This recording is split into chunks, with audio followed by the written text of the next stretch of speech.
For years, Billionaire claimed his only son was born with a rare neurological condition that left him completely nonverbal. The child never spoke a single word in public, not at school, not at home, not even with doctors. Everyone believed the story.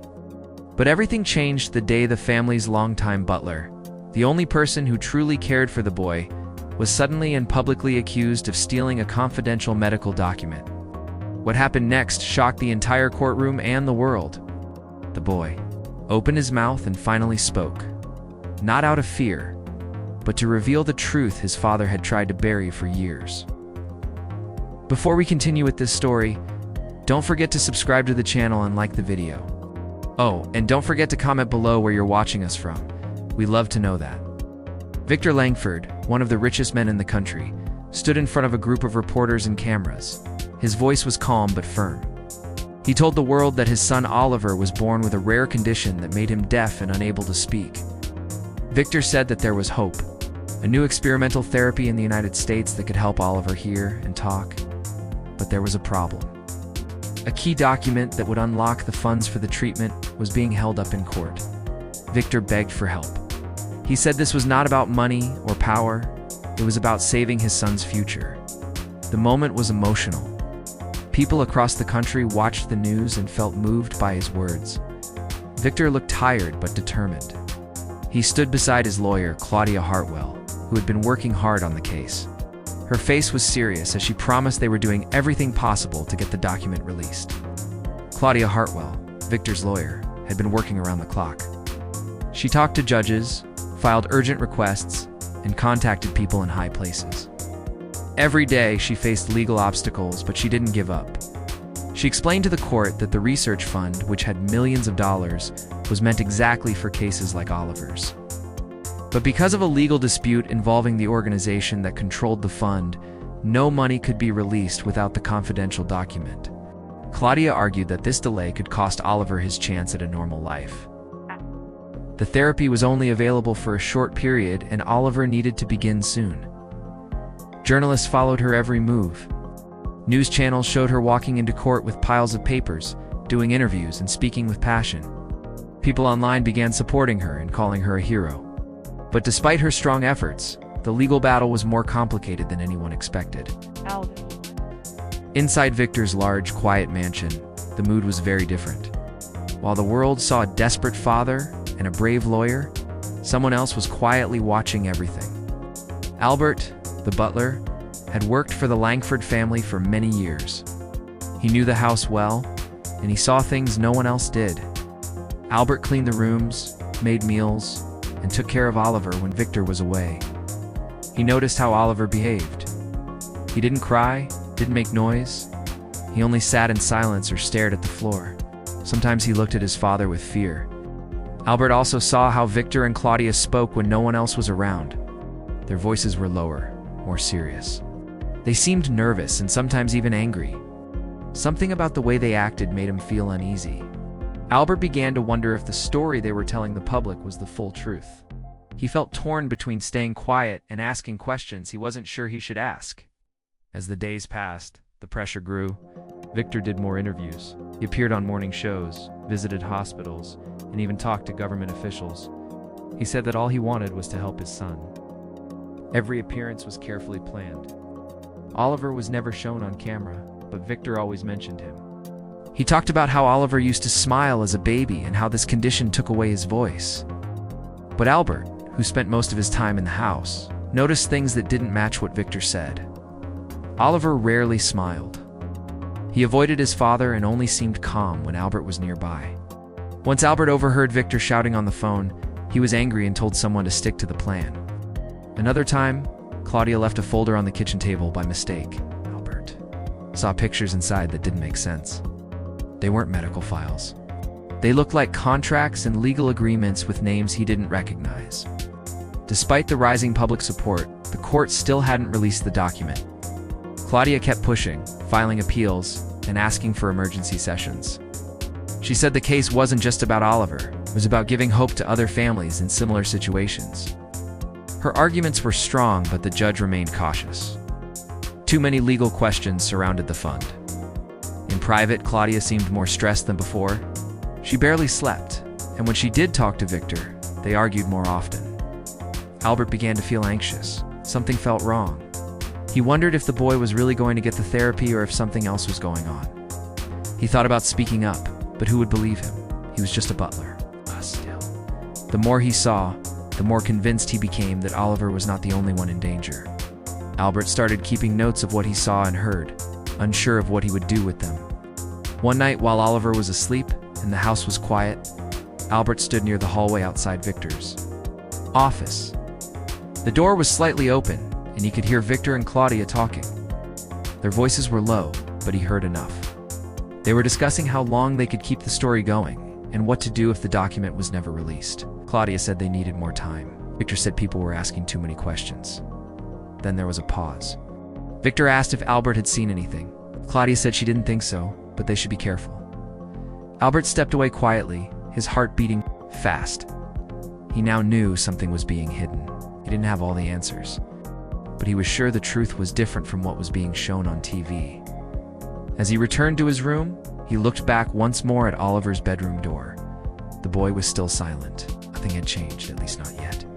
The day had finally come.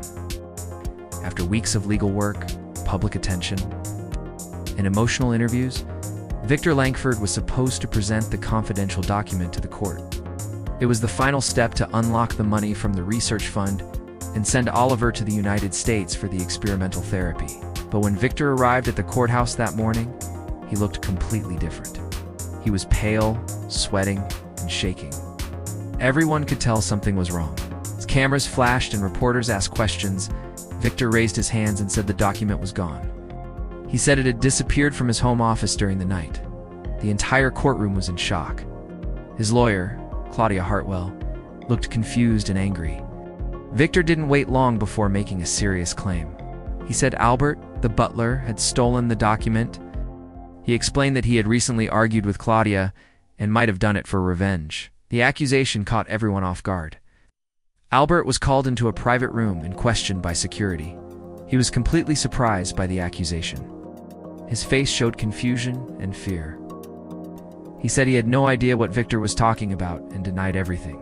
He explained that he had been working all night cleaning the guest rooms and preparing meals just like always. Claudia stood nearby and said nothing for a long time. When she finally spoke, she supported Victor's accusation, saying Albert had acted strangely over the past few days. Albert couldn't believe what he was hearing. People in the courthouse started whispering. Some thought he was innocent, but others believed the powerful man and his lawyer. With no physical evidence and under pressure from Victor, the judge ordered that Albert be temporarily removed from the house until further notice. He was told to stay away from the family. As he left, Oliver stood silently near the hallway. He watched him go, his eyes following him with quiet focus. Oliver didn't say a word, just like always. Stood next to a chair, holding his stuffed bear tightly. Everyone thought he didn't understand what was happening. Victor patted his shoulder and told reporters that Oliver was confused and scared, and that they would do everything to protect him.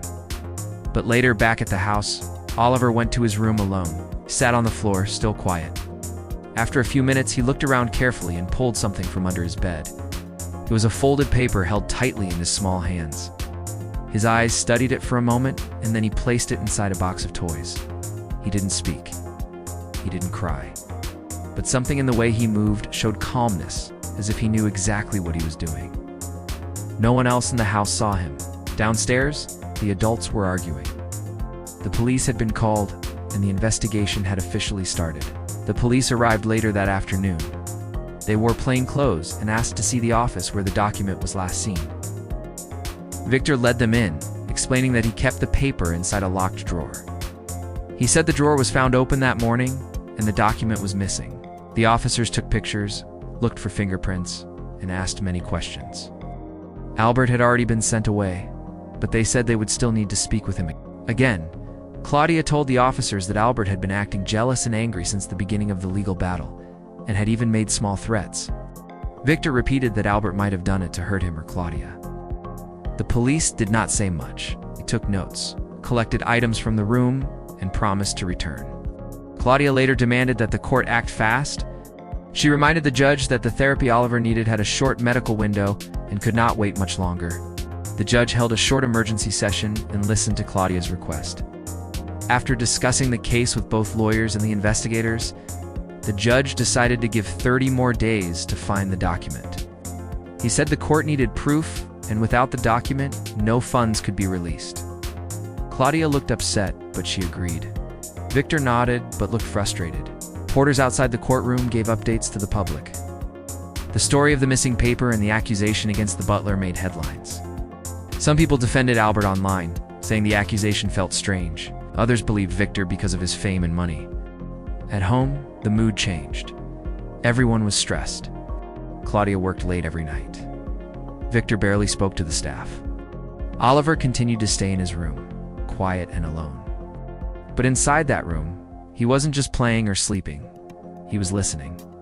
When people passed his door and spoke, he looked at them, trying to understand every word. As the days passed, Oliver started to change. He followed people with his eyes more often. He watched their mouths as they spoke, like he was studying how they moved. Sometimes he even repeated small movements with his lips when no one was watching. Claudia noticed that he sat closer during phone calls and stared at her face while she talked. Once she turned and asked if he needed something, but he looked away quickly. Victor didn't notice much. He was too busy calling lawyers and dealing with the public fallout, but Oliver was becoming more aware. He began to sit near the stairs when people were talking downstairs. He watched, waited, and remembered. And always the box of toys in his room stayed closed, hidden in the same spot. Inside it, the folded document remained untouched. No one knew that the paper they were all fighting over was in the same house the whole time. Oliver, silent as ever, understood more than they all thought. Every morning, like clockwork, Victor walked into Oliver's room carrying a small brown bottle and a spoon. The liquid inside smelled bitter, and Oliver always frowned when he saw it. Victor said the drops were medicine for his neurological condition. He explained again and again that without it, Oliver could get worse, that it was necessary for his brain to stay stable. Victor insisted on giving it himself, never letting anyone else handle the bottle. Even the nurse who visited the house sometimes was told to stay out of it. Oliver sat quietly while his father poured the drops into the spoon. He opened his mouth and swallowed them because that was what he had always done. But something about the routine felt strange to him. The way Victor held the bottle so tightly, the way he never let anyone look at the label, all of it made Oliver uncomfortable. Yet he stayed silent just as he always had. Albert, who had been ordered to stay away from the house, still tried to reach Oliver. He sent small messages through a neighbor asking how he was. He even left a toy at the gate one afternoon, but Victor had it thrown away. He said he had no right to contact them anymore. Albert worried about Oliver constantly. He'd cared for him for years and knew his habits better than anyone. He sensed something was wrong but had no proof. Claudia also noticed Victor's control over the medicine, but she said nothing. She was too focused on the court case and the missing document. Oliver felt the absence of Albert deeply. Without his presence, he became more quiet and closed off. He stayed in his room longer, drawing on scraps of paper and staring at the walls. He thought about the medicine a lot. Why did it make him feel so heavy and tired after every dose? One morning, Oliver decided he didn't want to take the medicine anymore. When Victor came with the spoon, Oliver opened his mouth as usual, but didn't swallow. Held the liquid on his tongue until his father left the room. Then he spat it into a tissue and threw it behind the dresser. He did this again the next day and the next, pretending to obey but secretly refusing. Nobody noticed.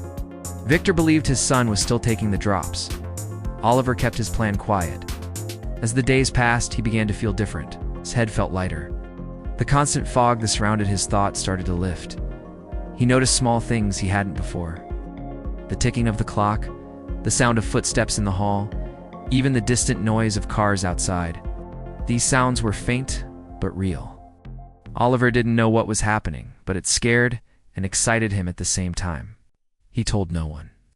Soon, the faint sound became clearer. Oliver could hear whispers through the walls. He heard people laughing downstairs. He even heard Claudia's voice during phone calls when she thought he was asleep.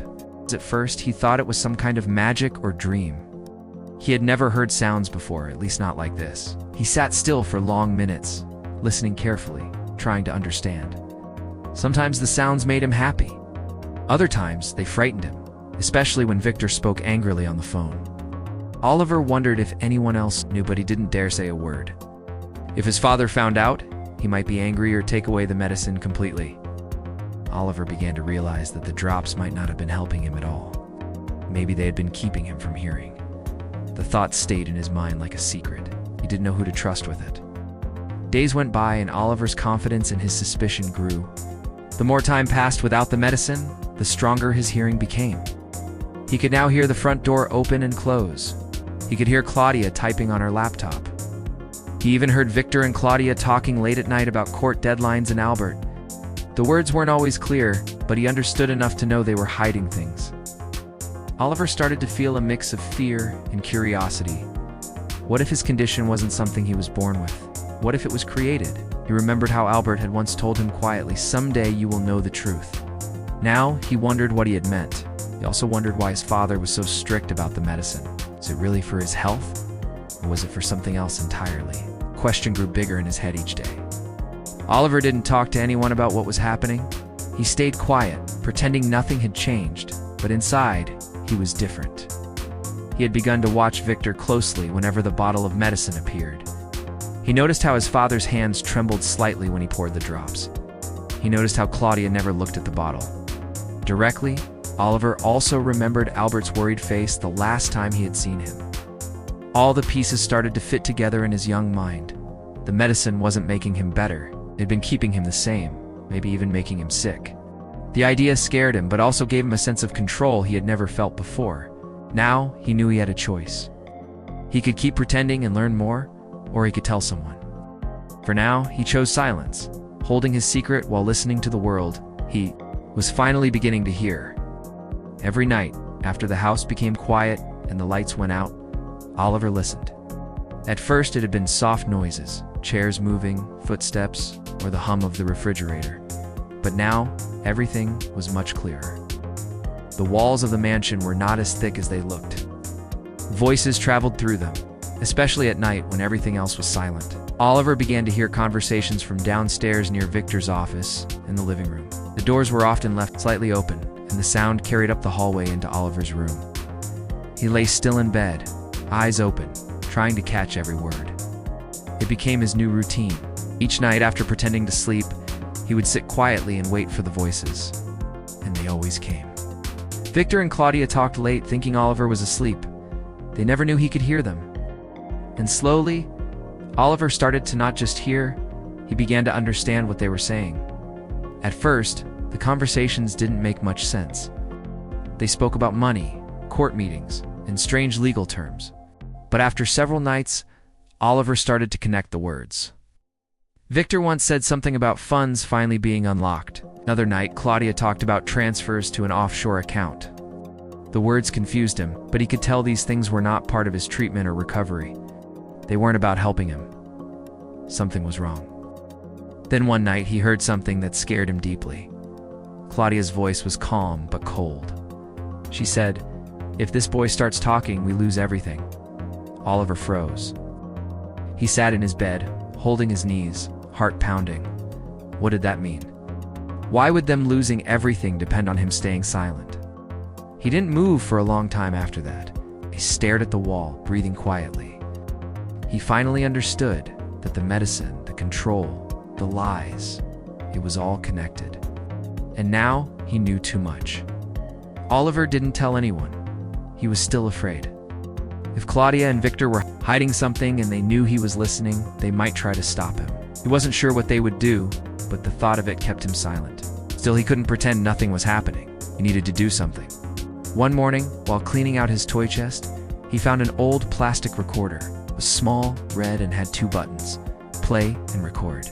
It still worked. The batteries were weak, but functional. He tested it by recording himself humming and playing it back. The sound was scratchy, but clear enough. From that day forward, he kept the recorder hidden in his room. At night, he placed it near the door, under a pile of books, and pressed record. Then he waited. The voices came again, clear and serious, and the recorder captured everything. Oliver listened the next day over and over to be sure. He learned to be careful. Each morning, he hid the recorder behind his dresser or in the closet.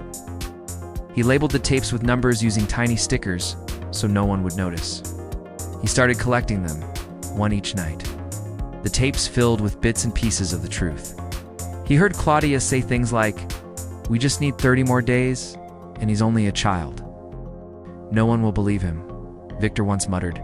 "We've come too far to stop now." They never spoke directly about Oliver's condition, but the way they talked made it clear they needed him to stay silent, weak, and unable to speak. The whole situation wasn't just about money for therapy. It was about control, and maybe even fraud. Oliver didn't understand everything, but he knew enough to see that these two adults were hiding something very serious. Still, he couldn't take the risk of telling anyone, not yet. He had to wait and watch. Oliver also started collecting small objects just in case.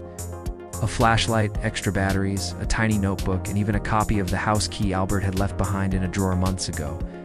He kept them all under a loose floorboard beneath his bed. He didn't know why he felt the need to prepare, but it gave him a sense of control. For the first time in his life, he wasn't completely helpless. During the day, he pretended nothing was different. He stayed quiet, played with his toys, and followed routines. At night, he recorded everything. The more he heard, the more he realized that the adults in charge of his life were not trying to help him. They were trying to use him. Every time Claudia mentioned the court, or Victor whispered about what happens if this leaks, Oliver felt more sure of it. He knew he couldn't stop them yet, but he could gather the truth. Piece by piece, the house remained calm on the outside. No one noticed what Oliver was doing. Victor still gave updates to the media. Claudia still rushed in and out of the house with court papers and phone calls. But in Oliver's room, something important was happening. A child they all thought was broken was now listening, thinking, and planning. The voices in the dark, once scary and confusing, had become useful. They were giving him the truth, the kind he could hold on to, even if he couldn't say it out loud. Every night he listened more carefully. Every day he organized his notes and tapes in secret. He didn't know when or how, but he believed the moment would come when he would need this evidence. For now, he had to be patient. He couldn't speak yet, but he could hear everything. And deep inside, Oliver understood one thing clearly. The truth was getting closer, and it was far more dangerous than anyone realized. The court had finally allowed a supervised visit. Albert was granted 30 minutes to see Oliver after several weeks of being kept away. A social worker accompanied him to the mansion where Victor and Claudia stayed out of sight. Oliver waited in the living room, sitting stiffly on the couch. When Albert entered, his face changed. He didn't smile, but his eyes brightened. He sat down gently beside him, unsure how he would react. After a moment of silence, Oliver leaned toward him. He opened his mouth slowly and made a sound. It was rough and quiet, but it was a word. Albert froze. He said Albert, almost like a whisper. His eyes filled with tears, but before he could speak, Oliver held a finger to his lips. He didn't want anyone else to hear. Albert nodded. Something important was happening. For the first time, Oliver was choosing to speak. He trusted him. He leaned closer. "We'll figure this out," he said softly. As the visit continued, Oliver quietly led Albert up the stairs to his room. The social worker allowed them privacy since the mansion was being monitored. Once inside, Oliver knelt beside his bed and pulled up a loose floorboard. Albert watched closely, not sure what he was doing. From the space beneath, he removed a small plastic box. Inside were batteries, papers, and a red toy recorder. He handed it to him. He looked confused, but then Oliver pointed to the play button. He pressed it. Static filled the air, then voices. Victor and Claudia. The words weren't clear at first, but as he listened to more clips, it became obvious. Lies and were phrases about money, lies, and keeping Oliver silent. One recording had Claudia saying, "If he talks, we lose everything." Albert felt a chill. He looked at Oliver, nodded slowly, showing him more tapes. The sound quality wasn't perfect, but the message was clear. Something terrible had been hidden. Albert knew he couldn't just run to the police yet. These recordings were important, but they needed stronger proof. Oliver's health had always been a mystery to him. He remembered how over the years his condition never seemed to improve, no matter how many doctors were involved. He suspected something, but never imagined it could be this serious. He reached out to an old friend, Dr. Edmund Whitmore, a quiet man who had worked with the family long ago. He trusted him. Albert explained the situation without naming names and asked if he could examine Oliver discreetly. He agreed to meet them at a nearby clinic. After arranging the paperwork, a few days later, Albert and Oliver met Dr. Whitmore in secret. He performed a full checkup, including neurological tests, hearing exams, and blood work. Oliver stayed calm during all of it. He didn't speak much, but he followed instructions well. After the appointment, Dr. Whitmore said he'd call soon with results. 2 days later, Albert answered the phone. Dr. Whitmore was on the other end, and his tone was serious. He asked him to sit down, and he said something he would never forget. Oliver was never disabled. He didn't understand at first. He repeated it slowly, explaining the results. Oliver's hearing was normal. His brain functioned normally too. The long silence, the lack of speech, the strange behavior, all of it had been caused by something else. Then he mentioned the blood test. The chemicals found in Oliver's body were consistent with a strong sedative that, when taken regularly, could cause cognitive and motor delays. The medication hadn't been prescribed by any official doctor. It had been given to Oliver over years, likely by someone in the house. Albert's heart sank. Someone had made Oliver appear disabled on purpose. It wasn't a mistake. It had been intentional. But why would anyone do that to a child? Albert didn't sleep that night. He stayed up thinking about everything. The tapes, the diagnosis, the lies, the fake therapy, the strange behavior of Victor and Claudia, and the mysterious missing document. It all had to be connected. Albert now understood that the truth was more dangerous than he thought. Oliver had been drugged for years to make him seem ill. Someone had gained something from that lie. Maybe money, maybe sympathy, maybe power. And that document, the one Victor said had gone missing right before the court hearing, might contain the answer. Albert believed it.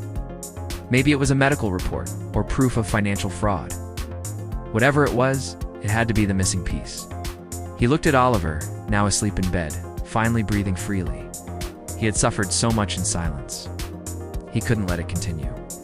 He gently brushed his hair back and whispered, "I will find the truth, no matter what it takes."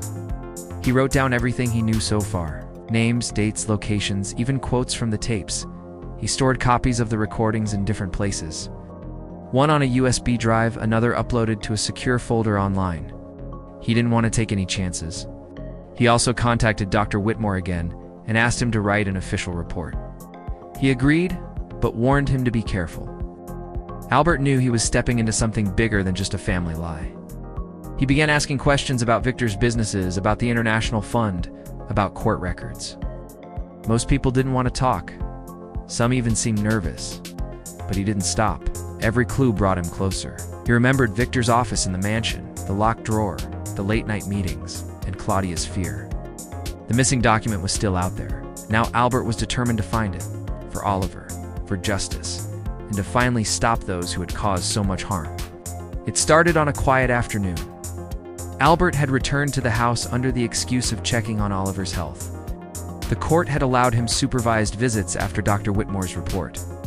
While pretending to play with some old toys in Oliver's room, Albert noticed something unusual in his behavior. Oliver kept glancing toward the corner of the room where an old wooden toy cabinet stood. It hadn't been touched in years. Albert stood up and opened it slowly. Inside were dusty dolls, puzzles, and stuffed animals, all tossed around carelessly.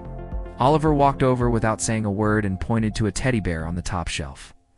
Its fur was torn on one side and stuffing peeked out from the opening. Albert pulled it down and checked it more closely. Then his heart stopped. Inside the ripped seam hidden deep in the fluff was a folded piece of paper, yellowed and creased. It was the missing document. Oliver had kept it hidden all along. Albert could barely believe what he was holding. His hands shook as he opened the paper carefully. It was exactly what everyone had been searching for. The confidential document Victor claimed had gone missing weeks ago. As his eyes scanned the text, he realized it was more than just a legal file. The paper included bank transactions, medical authorizations, and signatures. It revealed two things at once: the key to unlock a massive international research fund, and proof that someone had been using Oliver's name to access it.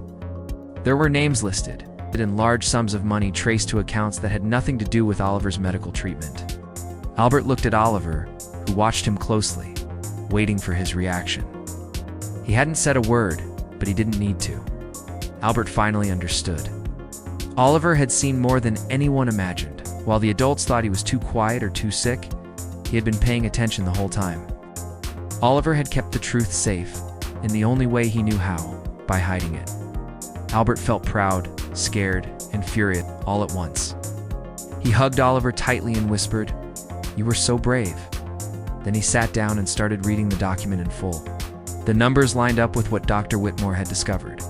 The medication wasn't for treatment. It was used to make Oliver seem ill. The money was supposed to go toward experimental therapy, but most of it had been moved into private accounts connected to shell companies. One of the companies was owned by someone linked to Claudia. Another was tied to Victor's name through an investment fund. This wasn't just about a medical case anymore. It was fraud at a massive level. Albert understood that going public with this would destroy Victor and Claudia.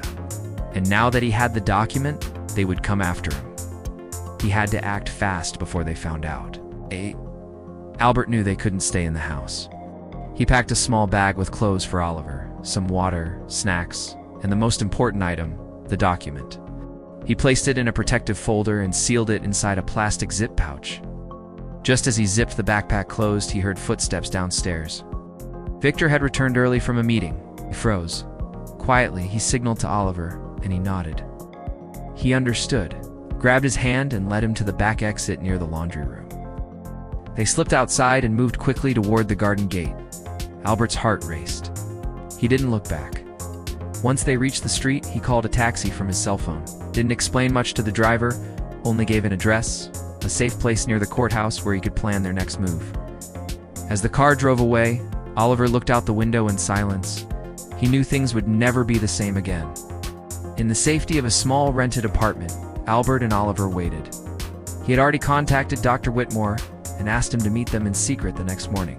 It would help deliver the document to the court. They had only one chance. His final hearing was scheduled for the following day. If they failed to present the proof, the case would be closed and the funds would be released under Victor and Claudia's control. Albert reviewed the document over and over, checking the dates, signatures, and attachments. Oliver helped him by pointing to certain names he remembered hearing during those long nights of listening through the door. Albert was amazed at how sharp his memory was. Though he still didn't speak much, he was now fully aware of the situation. He could see it in his eyes. The fear, the courage, the understanding, all of it was there. This wasn't just about money anymore. It was about truth and justice. By nightfall, Albert turned off all the lights and locked the door twice. He knew they were being hunted. Victor and Claudia would soon realize the document was no longer hidden. They might even guess that Albert had it, but it didn't matter.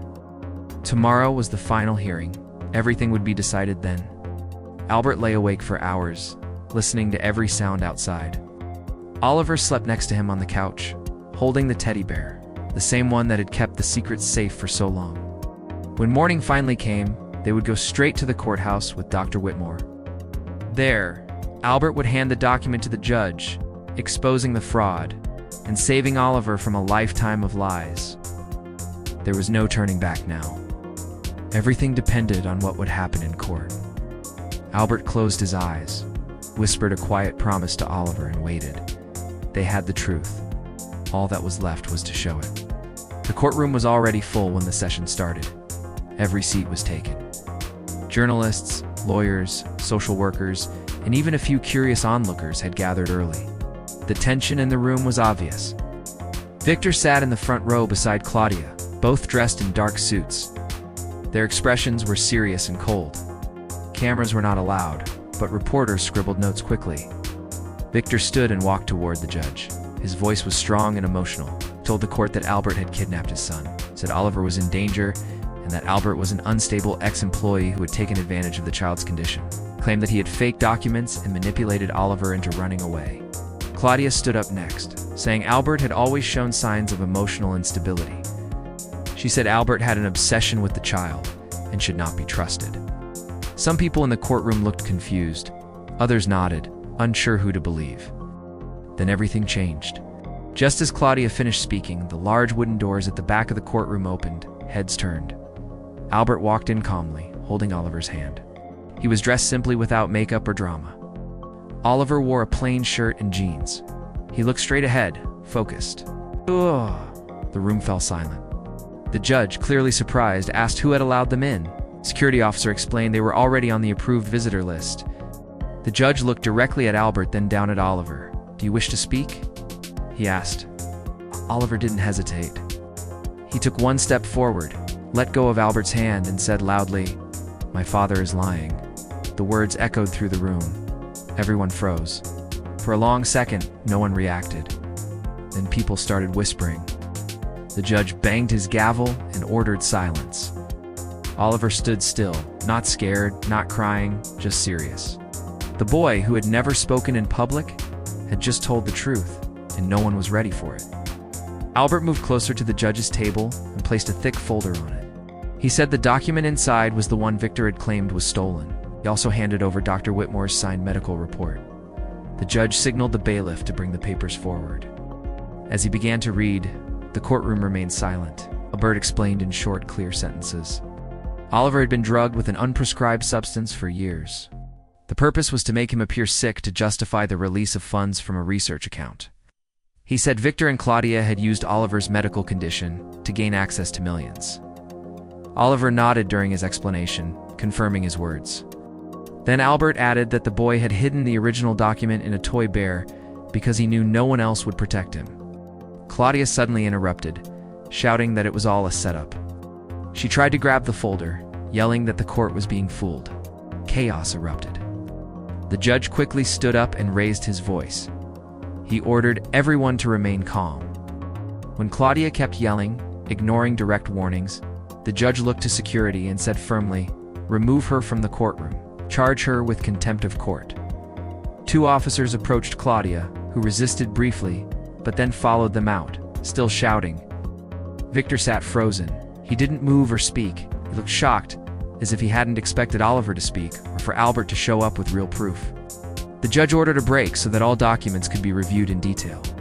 The courtroom began to clear out, but the atmosphere was heavy. Reporters rushed outside to share the news. Oliver stayed beside Albert the entire time, holding his hand again. He looked tired but also lighter, as if a weight had been lifted.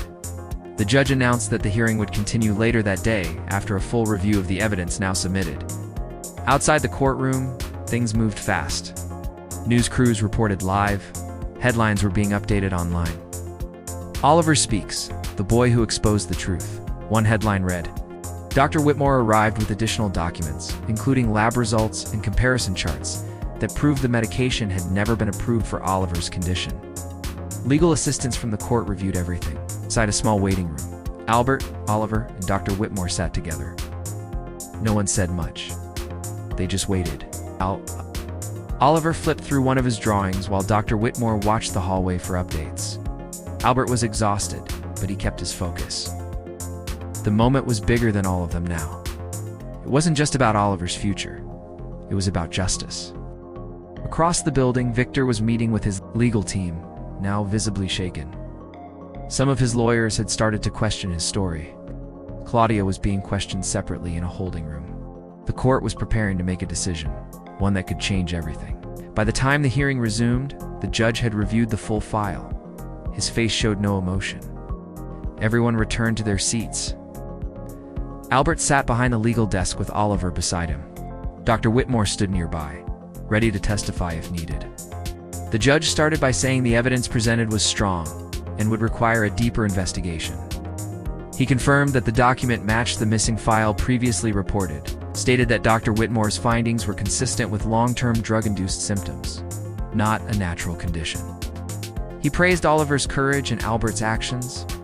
Then he announced that a formal criminal inquiry would begin immediately. Victor was ordered to remain in the city under supervision.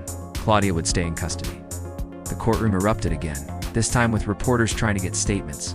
But Oliver stayed quiet. He had said what he needed to say. For the first time, someone had listened. And now the truth was finally out in the open. The official forensic report arrived 3 days after the final hearing. It was delivered to the courthouse under seal and opened in the presence of the judge, legal representatives, and Dr. Whitmore. Albert sat beside Oliver in the courtroom, holding his hand tightly. As the judge read the contents out loud, the room became silent. The report confirmed that Oliver had been exposed to a specific set of chemical substances over a long period. These substances, when used regularly, cause temporary hearing loss and speech suppression. They were never meant for children and were not approved for medical use in any known therapy. The chemicals had been disguised as treatment, but in reality, they had been used to keep Oliver quiet and dependent. His condition had not been genetic or neurological, it had been induced. The judge looked up after reading the report. The truth was no longer a theory. It was confirmed. Oliver had been made sick on purpose. Next, the judge reviewed the document Oliver had hidden inside the teddy bear. It was examined by a financial fraud expert who confirmed its authenticity. The paper detailed the structure of the international fund that was supposedly created for rare medical cases. But it also revealed something much worse. The money was never directly managed by a medical institution. Instead, it was funneled through a fake company that appeared legitimate on paper. The investigation showed that this company was a shell corporation with no real staff or operations. Its only listed partner was a man who shared financial ties with Victor. The fund's money was supposed to support research, but most of it had been moved through accounts connected to Victor's business network. The plan had been simple. Use Oliver's false illness as a cover to unlock millions in aid, then redirect the money without raising suspicion. But with the document now in court, the entire scheme was exposed in detail. The judge then turned his attention to the audio recordings. One by one, they were played in the courtroom. Oliver sat quietly, while the voices of Victor and Claudia filled the speakers. In the recordings, Claudia spoke about transferring funds before anyone asks questions. Victor was heard saying, "As long as the boy doesn't speak, we're safe." In another clip, Claudia warned, "If this falls apart, we lose everything."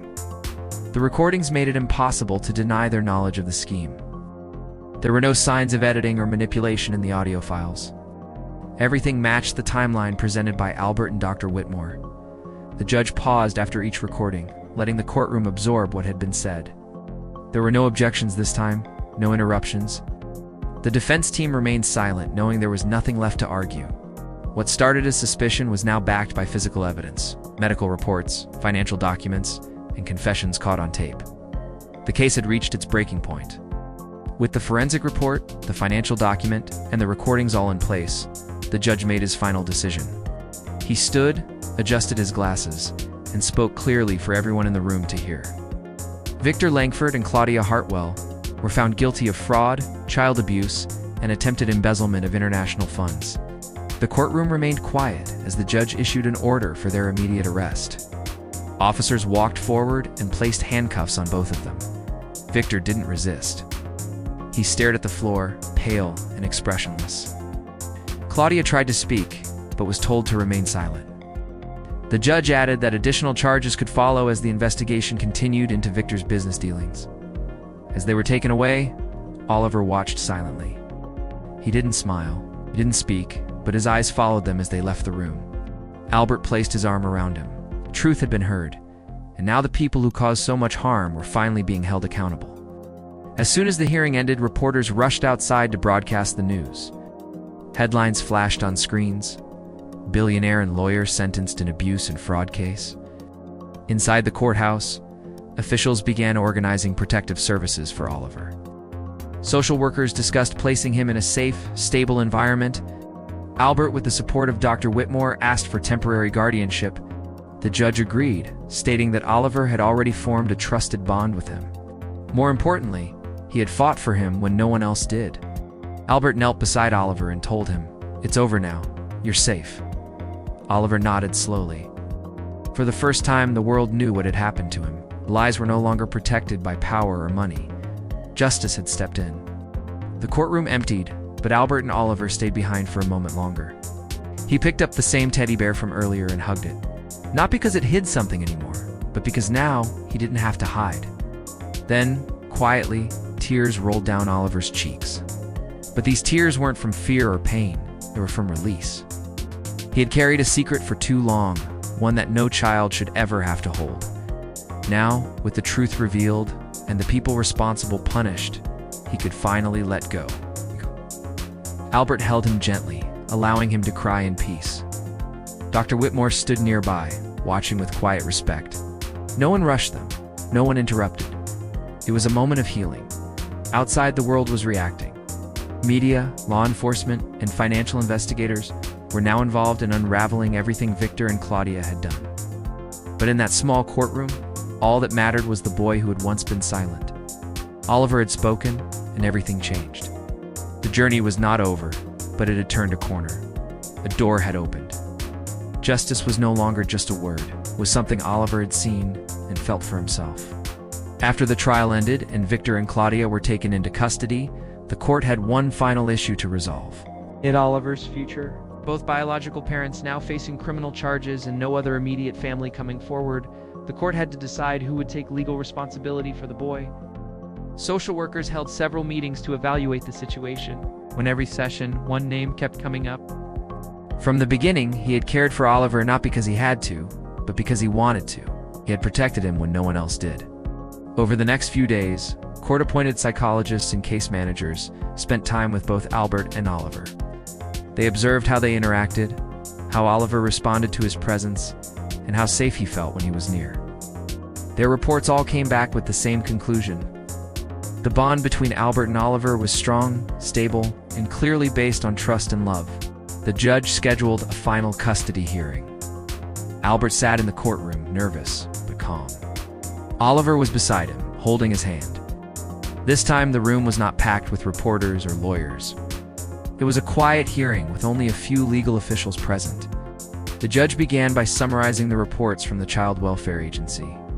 He noted that multiple professionals had confirmed Oliver's emotional connection with Albert. He then turned directly to Oliver and asked if he had anything to say. Oliver looked up, nodded, and spoke clearly. "He is my real family," he said. The courtroom was silent, Albert's eyes filled with tears. It was the first time Oliver had ever spoken in a court without fear or hesitation.